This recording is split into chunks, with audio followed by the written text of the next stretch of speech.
मेरे प्रिय विद्यार्थियों, पिछली वीडियो में हमने देखे थे पाठगत प्रश्न। चैप्टर फर्स्ट हम पढ़ रहे थे रासायनिक अपक्रियाएं एवं रासायनिक समीकरण, और उसके जितने भी पाठगत प्रश्न थे एनसीईआरटी वाली बुक के, वो सब हमने बहुत ही अच्छी तरह से हल किए थे। अब हम आज देख रहे हैं अभ्यास प्रश्न।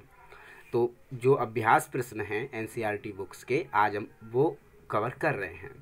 तो एनसीईआरटी का जो पहला अभ्यास प्रश्न का पहला क्वेश्चन है वो है 2PbO प्लस CS। ये जो S लिखे हुए हैं, ये जो अभिकारक है इसकी स्टेट बताते हैं, इसकी अवस्था बताते हैं कि ये किस प्रकार का है। जैसे S लिखा हुआ है तो ये सॉलिड है, अगर इसके आगे यहाँ पे L लिखा हुआ है तो वो लिक्विड है, G लिखा हुआ है तो वो गैस है।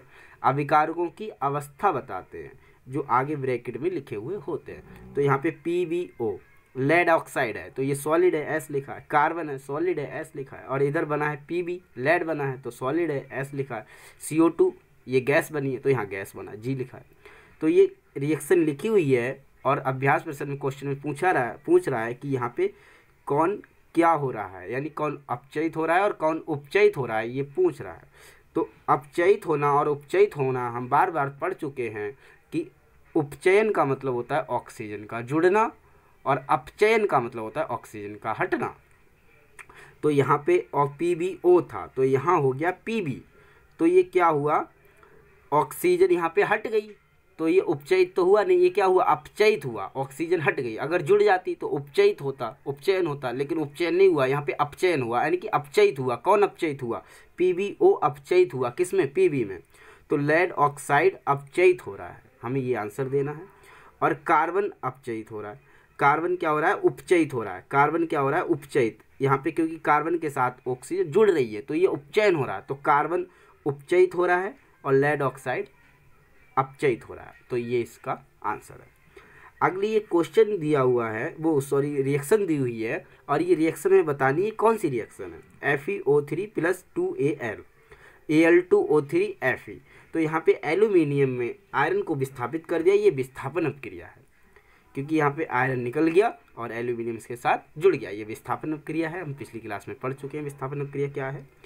अगला क्वेश्चन है कि लोहे के चूर्ण पर तनु हाइड्रोक्लोरिक अम्ल डाल देने से क्या होता है। लोहे का जो चूर्ण है, लोहा Fe, और उस पर HCl अगर हमने डाल दिया, अगर Fe पे मैंने HCl डाल दिया तो ये बनेगा FeCl2, FeCl2 बनेगा और H2 गैस निकल जाएगी, H2 गैस निकल जाएगी और यहाँ पे FeCl2 बन जाएगा। बैलेंस करने के लिए यहाँ 2 लगा देंगे, क्योंकि यहाँ H2 निकल रही है और Cl2 निकल जाए, तो 2 H है, 2 Cl है, 1 Fe है, 2 Cl है, 2 H है, 1 Fe है। तो इस तरह से हम इस पे HCl डाल देंगे अगर लोहे के चूर्ण में, तो बनेगा FeCl2 आयरन क्लोराइड। तो यहाँ बन रहा है FeCl प्लस H2। तो ये हो गया हमारा इस क्वेश्चन का आंसर। अगला क्वेश्चन है कि समीकरणों को संतुलित क्यों किया जाता है। क्वेश्चन पूछा है कि समीकरणों को संतुलित करना, यानी कि समीकरण क्यों किया। तो हमने बताया था, समीकरण हमारी लास्ट वीडियो पड़ी हुई है कि समीकरणों को संतुलित क्यों करते हैं और किस प्रकार करते हैं। तो हमने उसमें बताया था कि द्रव्यमान संरक्षण नियम के कारण, जो द्रव्यमान संरक्षण का नियम होता है वो कहता है कि द्रव्यमान सदैव संरक्षित रहता है, अर्थात अभिकारकों की संख्या और उत्पादों की संख्या समान होनी चाहिए, इसीलिए हम समीकरणों को संतुलित करते हैं। अगला क्वेश्चन है कि रासायनिक समीकरणों को संतुलित करना। ये रासायनिक समीकरणें दे रखी हैं और इन्हें हमें संतुलित करना है। तो ये रासायनिक समीकरणें जो दे रखी हैं, पहले तो वो रासायनिक समीकरणें लिखनी है, फिर उनको संतुलित करना है। नाइट्रोजन हाइड्रोजन गैस से संयोग करके अमोनिया बनाती है। तो नाइट्रोजन हमने ये N2 और हाइड्रोजन होता है H2 और अमोनिया गैस होती है NH3।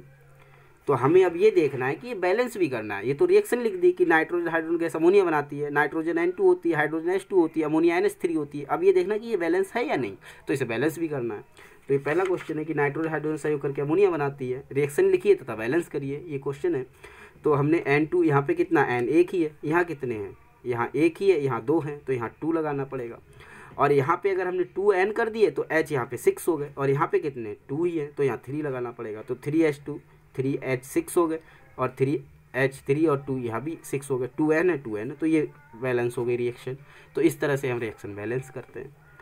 नेक्स्ट हमारी जो रिएक्शन है, अगली जो रिएक्शन है हमारी, वो ये है कि हाइड्रोजन सल्फाइड गैस का वायु में दहन होने पर जल एवं सल्फर डाइऑक्साइड बनाती है। तो इस रिएक्शन को लिखना है और इसे बैलेंस करना है। तो इस रिएक्शन को लिख के हम बैलेंस कर सकते हैं। हाइड्रोजन सल्फाइड गैस जो होती है वो होती है H2S, ये हाइड्रोजन सल्फाइड गैस होती है। और वायु में दहन करना है, यानी ऑक्सीजन में दहन करना है। तो दहन करने पर बनता है जल, H2O बनता है। ये लिखा हुआ है, हमें केवल लिखना है उसके रासायनिक सूत्र, एवं सल्फर डाइऑक्साइड प्लस SO2 लिखनी है। अब ये बैलेंस करनी है हमको। बैलेंस करने के लिए हम देखते हैं यहाँ पे H2 है, यहाँ 2 है, यहाँ पे ऑक्सीजन 2 है, यहाँ पे 2 और 1 3 है। तो ऑक्सीजन यहाँ पे 3 आ गए, यहाँ पे 2 ही है, तो इधर 3 कैसे हो गए, तो यहाँ हमें कुछ ऐड करना पड़ेगा। तो यहाँ पे हम देखते हैं कि S यहाँ पे 1 है, यहाँ पे S 1 है।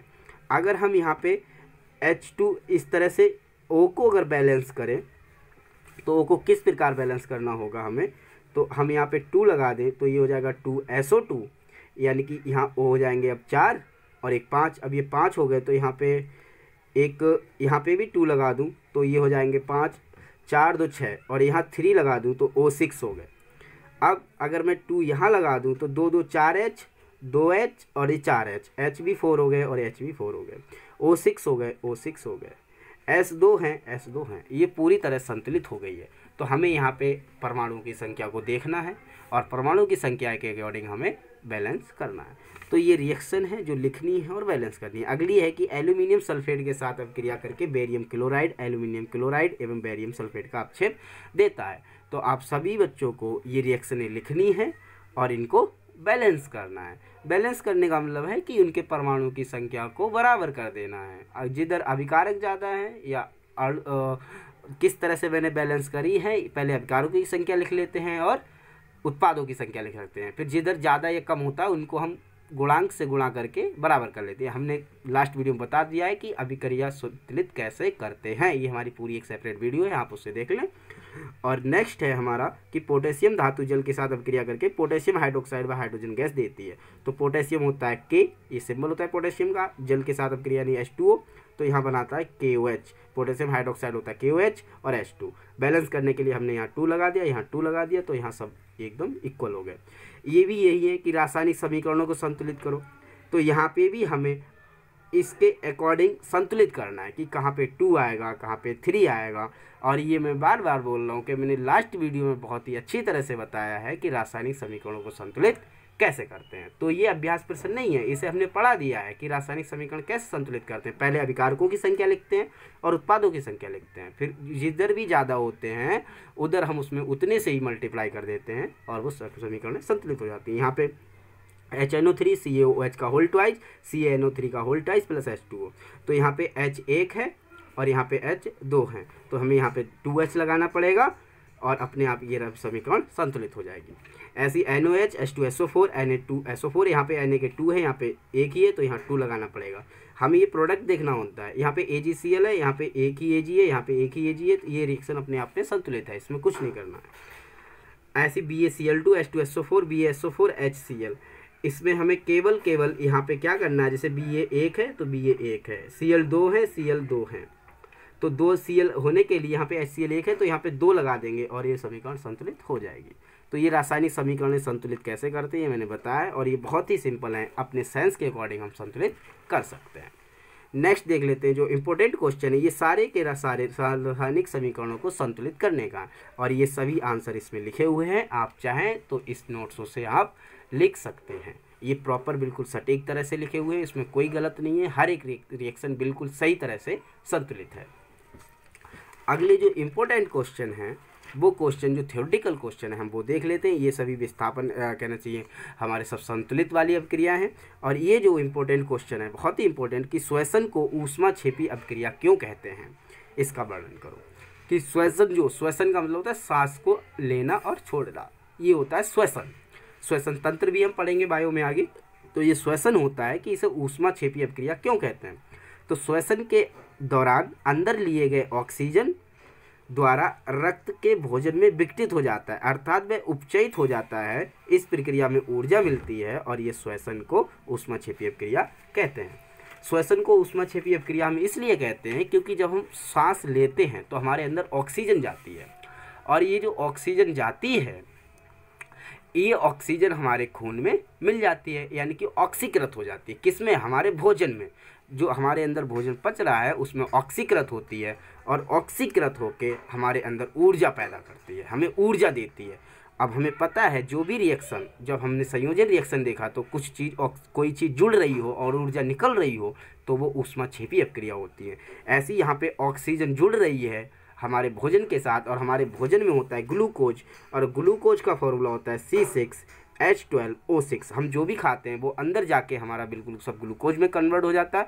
बहुत ही लेई की तरह कहना चाहिए, एक बहुत ही ग्लूकोज के रूप में यहाँ परिवर्तित हो जाता है। और उसमें अगर हम ऑक्सीजन मिल जाती है, हम जब सांस लेते हैं तो उसमें ऑक्सीजन मिल जाती है, और हम फिर क्या होता है, ये रिएक्शन होती है, इस रिएक्शन में बनता है CO2। जो CO2 बनती है वो हम छोड़ देते हैं, और हमारी बॉडी में जल बनता है थोड़ा सा जो हमारे अंदर होता है, और फिर ऊर्जा निकलती है। ये जो अंदर पेट में हमारे रिएक्शन होती है श्वसन तंत्र के दौरान, ये रिएक्शन होती है, ऊर्जा मिलती है। तो कोई भी हम खाना खाते हैं और ऑक्सीजन जब हम ऑक्सीजन लेते हैं और खाना खाते हैं तभी हम जीवित रहते हैं। क्यों रहते हैं? क्योंकि इससे हमें ऊर्जा भी मिलती है, जल भी मिलता है, और CO2 गैस छोड़ते हैं। तो इस रिएक्शन के कारण श्वसन जो है वो एक ऊष्माक्षेपी अपक्रिया है, क्योंकि हमारे अंदर ऑक्सीजन जुड़कर CO2/H2 बनाकर ऊर्जा मुक्त करती है, ऊर्जा छोड़ती है, इसलिए उस ऊष्माक्षेपी अपक्रिया है। अगला हम देख लेते हैं कि उन वियोजन अपक्रियाओं के एक एक समीकरण लिखिए जिनमें ऊष्मा, प्रकाश व विद्युत के रूप में ऊर्जा प्रदान की जाती है। हमने वियोजन अपक्रिया पढ़ी थी। तो वियोजन अपक्रिया क्या होता है? किसी एकल अभिकारक का टूटना, एक से अधिक उत्पाद बनना। अब जो भी अपक्रिया अगर तोड़ी जाती है तो उसमें ऊष्मा चाहिए होती है। तो ये कह रहे हैं एक एक अपक्रिया लिखिए जिसमें ऊष्मा दी जा रही हो, प्रकाश दी जा रही हो और विद्युत ऊर्जा दी जा रही हो। तो वह अपक्रिया जिसमें ऊष्मा दी जाती है वो होती है CaCO3। CaCO3 ये एकल अभिकारक है। इसको प्रकाश जब ऊष्मा देते हैं तो ये टूट जाता है, हमारा टूट जाता है CaO + Cu2 में, CaO CO2 में टूट जाता है जब इसे ऊष्मा देते हैं। ऐसे ही जब सूर्य का प्रकाश देते हैं AgCl को, तो ये Ag + Cl2 में टूट जाता है, Ag + Cl2 में टूट जाता है। ऐसे ही जब हम विद्युत ऊर्जा देते हैं जल को, 2H2O को, तो ये H2 + O2 में टूट जाता है। तो इस क्वेश्चन में यही कहा था कि वियोजन अपक्रिया में ऊष्मा देने पर, प्रकाश देने पर व विद्युत ऊर्जा देने पर, विद्युत ऊर्जा देने पर, प्रकाश देने पर व ऊष्मा देने पर जो अभिक्रियाएं हैं वो लिखिए। तो ये तीनों ही रिएक्शन हमें लिखनी है जो इस कॉपी में लिखी हुई ऑलरेडी हैं। तो आपको ये रिएक्शंस लिखनी है। इसके बाद एक क्वेश्चन है कि सिल्वर के शोधन में, यानी कि सिल्वर को शुद्ध करने में, शोधन मतलब होता है शुद्ध करना, सिल्वर नाइट्रेट के विलयन से सिल्वर प्राप्त करने के लिए कॉपर धातु द्वारा विस्थापन किया जाता है। इस प्रक्रिया के लिए अभिक्रिया लिखिए। कि जो कॉपर हम प्राप्त करते हैं, वो सिल्वर जो प्राप्त करते हैं उसमें हम कॉपर क्यों मिलाते हैं? कॉपर मिलाने से क्या होता है? कॉपर सिल्वर से अधिक क्रियाशील धातु है। तो कॉपर जब हम मिलाते हैं सिल्वर के विलयन में, सिल्वर नाइट्रेट का विलयन है, हमें इससे सिल्वर निकालनी है, तो हम इसमें क्या करते हैं? कॉपर मिला देते हैं, और कॉपर सिल्वर से अधिक क्रियाशील है तो यहाँ विस्थापन अपक्रिया, तो कॉपर इसको हटा देता है, और कॉपर क्या कर लेता है? CuNO3 बना लेता है, और Ag अलग हो जाता है। यानी कि हमें चांदी अलग मिल जाती है, और जो NO3 के साथ चांदी थी वो कॉपर के साथ NO3 कनेक्ट हो जाता है, यानी जुड़ जाता है, और Ag को अलग कर देता है। इस तरह से कॉपर यहाँ पे क्या करता है? Ag को विस्थापित कर देता है, यानी Ag का शोधन कर देता है, Ag को अलग कर देता है। तो ये हमारी एक विस्थापन अपक्रिया है। इसमें हमें यही आंसर देना था कि सिल्वर प्राप्त करने के लिए हम कॉपर धातु को क्यों प्रयोग करते हैं? क्योंकि कॉपर सिल्वर को हटा देता है। ये एक विस्थापन अपक्रिया है, क्यों? अधिक क्रियाशील तत्व है कॉपर चांदी से अधिक क्रियाशील तत्व है। ये कॉपर चांदी को हटा देता है, जिससे हमें चांदी अलग मिल जाती है। अगला है कि अपक्षेपण अपक्रिया से आप क्या समझते हैं? हमने जो द्विविस्थापन अपक्रिया पढ़ी थी, द्विविस्थापन अपक्रिया को ही अपक्षेपण अपक्रिया कहते हैं, क्योंकि उसमें BaSO4 का अपक्षेप मिलता है। ये वही अपक्षेपण अपक्रिया। तो ये द्विविस्थापन अपक्रिया Na2SO4 + BaCl2, तो BaSO4 + 2NaCl। तो ये जो BaSO4 है ये अपक्षेप है जो तली पे बैठ जाता है, इसीलिए इसे हम अपक्षेपण अपक्रिया कहते हैं। इसमें लिखा भी है द्विविस्थापन अपक्रिया जिसमें किसी अपक्षेप का निर्माण होता है, अपक्षेपण अपक्रिया कहलाती है। द्विविस्थापन अपक्रिया में एक अपक्षेप बनता है, इसीलिए इसे अपक्षेपण अपक्रिया कहते हैं। अगला है कि उपचयन अपक्रिया व अपचयन अपक्रिया का उदाहरण लिखिए, जो कि हम पिछला पढ़ चुके हैं। फिलहाल उपचयन क्या होता है? ऑक्सीजन का जुड़ना, जैसे H2 + O2, तो यहाँ पे H2O हो गया तो ऑक्सीजन जुड़ गई, तो ये हो गया उपचयन अपक्रिया। प्लस Cu + O2, तो यहाँ पे ऑक्सीजन जुड़ गई, CuO कॉपर ऑक्साइड, तो ये क्या हो गया? उपचयन अपक्रिया हो गई यहाँ पे, ये एक सारी की सारी उपचयन अपक्रियाएं।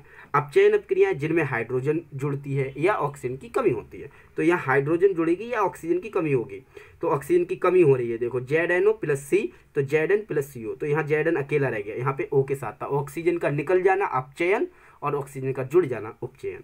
CuO प्लस H2, तो Cu प्लस H2O, तो यहाँ पे भी ऑक्सीजन निकल गया, तो ये भी हमारी अपचयन अपक्रिया है। अगला हम देख लेते हैं, एक ही लास्ट क्वेश्चन है ये अभ्यास प्रश्न का, कि एक भूरे रंग का चमकदार तत्व X को वायु की उपस्थिति में गर्म करने पर वह काले रंग का हो जाता है, उस तत्व के काले रंग के यौगिक के नाम बताइए। तो जो ये X जो होता है काले रंग का, भूरे रंग का जो चमकदार तत्व होता है, ये कॉपर होता है।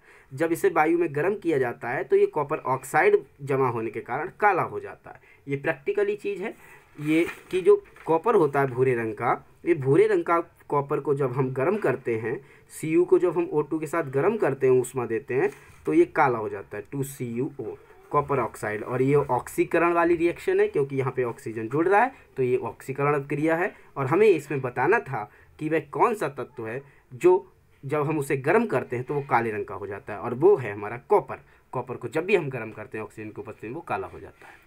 तो ये हमारी अभ्यास प्रश्न आज कंप्लीट हुआ।